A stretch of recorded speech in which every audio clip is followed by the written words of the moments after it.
Bismillahirrahmanirrahim. Assalamualaikum warahmatullahi wabarakatuh. Selamat pagi dan salam sejahtera untuk kita semuanya. Yang terhormat pimpinan yang kami hormati, yang dimuliakan para anggota Komisi 3 yang saat ini hadir bersama-sama kita, kemudian yang kami hormati juga tim kuasa hukum dari Saudara Andri Yunus. Terima kasih atas kesempatan yang diberikan kepada kami pimpinan. Perkenankan kami menyampaikan perkembangan hasil penyelidikan yang kami lakukan terkait dengan suatu peristiwa hukum yang terjadi dan menimpa Saudara Andri Yunus. Pasca kami menerima laporan, selanjutnya kami melakukan penyelidikan, dan dari hasil penyelidikan tersebut, setelah kami menemukan fakta-fakta dari hasil penyelidikan tersebut, kemudian saat ini dapat kami laporkan kepada pimpinan bahwa permasalahan tersebut sudah kami limpahkan ke Puspom TNI. Demikian kami laporkan pimpinan. Ada lagi? Udah itu aja? Oke, silakan teman-teman dari kuasa hukum Andri Yunus. Ini nama timnya Taud itu ya? Ya, pakai tim Taud itu. Ya, kami persilakan.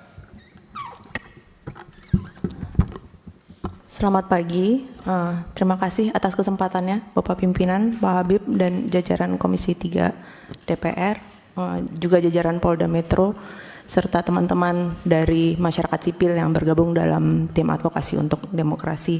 Saya Indria Fernida, saya Ketua Badan Pengurus Kontras, bersama saya ada Dimas Bagus Arya, Koordinator Kontras, lalu ada teman-teman dari tim advokasi untuk demokrasi, ada Fadil, Direktur LBH Jakarta, Algif dari Taud, Halisa Halid dari Greenpeace, lalu ada Lakso Anindito dari M57 Institute dan Taud, kemudian ada Daniel Winarta dan Rizky Agama dari PSHK, dan Winarta dari LBH Jakarta.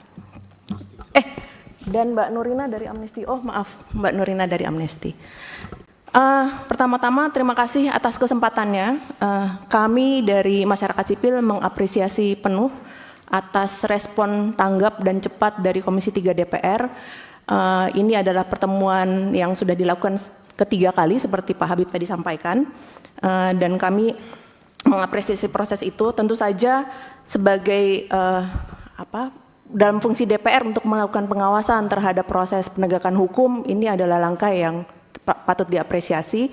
Kami berharap ada pengawasan yang melekat dan juga ada rekomendasi politik yang komprehensif dan sistematis supaya kasus ini bisa diselesaikan dengan cepat gitu dan juga adil. Kami menyiapkan PowerPoint sedikit untuk menyampaikan lebih komprehensif dan mungkin supaya ada gambaran juga. Silahkan next. Pertama mungkin mau menjelaskan siapa Andri Yunus. Andri adalah kolega, kawan seperjuangan, adik di Kontras, pembela hak asasi manusia yang sudah bekerja lebih dari 10 tahun, bahkan dari zaman mahasiswa ya. Dia melakukan advokasi terhadap kasus-kasus yang juga ditangani oleh Kontras. Silakan next. Ini adalah Andri Yunus, masih muda, umurnya 27, 28 saat ini. Dan ini adalah tipikal teman-teman Kontras ya. Pak Habib mungkin juga kenal pada masa itu, anak-anak muda yang bergerak di depan. Apa yang dilakukan oleh Andri Yunus, ini secara umum kami sampaikan, tapi Andri terlibat karena dia adalah wakil koordinator Kontras juga dan pengacara publik. Dia terlibat di depan untuk beberapa kasus-kasus besar, baik itu kasus yang di Papua, kemudian reformasi terhadap Undang-Undang TNI, Undang-Undang Polri, bahkan menjadi anggota dari Komisi Pencari Fakta tahun Agustus 2025. akhir-akhir ini juga memastikan bahwa penyelesaian kasus Munir bisa diselesaikan karena kita juga tahu sudah berpuluh-puluh tahun ini tidak diselesaikan. Maaf Mbak Indri, itu pencari fakta peristiwa apa ya yang di itu? Kami masyarakat sipil, Kontras dan YLBHI membentuk tim pencari fakta untuk Agustus 2025 kemarin dan laporannya sudah disampaikan mungkin kepada banyak pihak dan itu juga salah satu hal yang menjadi kerja Andri gitu bersama teman-teman Kontras dan YLBHI. Andri adalah pembela hak asasi manusia. Secara formal Komnas HAM sudah menetapkan itu, tapi seperti kita ketahui bersama sebenarnya rekam jejaknya tidak diragukan. Buat Kontras ini adalah ini ancaman besar, tapi kami sebenarnya juga pernah mengalami yang lebih buruk dari ini gitu. Tapi tentu saja ini tidak bisa dibiarkan. Dan apa yang terjadi pada Andri, kami duga kuat juga menjadi ancaman bagi pembela hak asasi manusia yang lain. Kebetulan Andri ada di Jakarta, dekat dengan DPR, dekat dengan penguasa, sehingga kemudian akses untuk mendorong penyelesaian ini menjadi lebih cepat. Tapi ada teman-teman pembela hak asasi manusia yang lain, bahkan teman-teman yang ada di sini itu sebenarnya juga menjadi target kalau dari dalam beberapa informasi yang kami dengar gitu ya. Jadi situasi penyempitan ruang sipil ini berdampak besar terhadap pembela hak asasi manusia dan teman-teman masyarakat sipil. Saya rasa di luar dari kasus Andri, kami berharap ini jadi perhatian juga oleh DPR soal ancaman terhadap masyarakat sipil. Pembela hak asasi manusia tentu saja diakui oleh konstitusi, oleh undang-undang hak asasi manusia. Kasus Andri menjadi perhatian besar. 1 hari setelah kejadian, spesial raportur tentang pembela HAM sudah menyampaikan kepada publik bahwa ini harus diperhatikan dan harus ada penyelesaian yang menyeluruh untuk kasus Andri, baik secara hukum maupun politik gitu. Dan saya rasa ini harusnya menjadi perhatian pemerintah dan DPR agar ini bisa diselesaikan dengan baik. Apalagi saat ini Indonesia menjadi Presiden Dewan HAM PBB yang semestinya ini menjadi tamparan keras. Ini mencoreng wajah Indonesia di tingkat internasional. Kami masih terus berkomunikasi juga dengan PBB dan mereka mengawal ketat kasus ini. Jadi mudah-mudahan ini juga bisa jadi satu daya dorong yang memastikan bahwa penyelesaiannya bisa lebih jelas, independen, parsial, dan adil buat korban.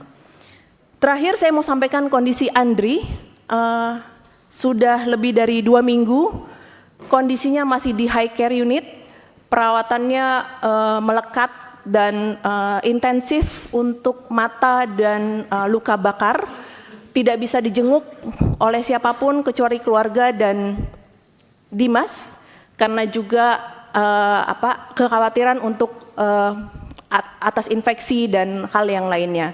Tapi ini juga menunjukkan bahwa kondisinya sangat tidak baik-baik saja, meskipun kelihatannya di luar tidak ada informasi yang lebih jelas ya.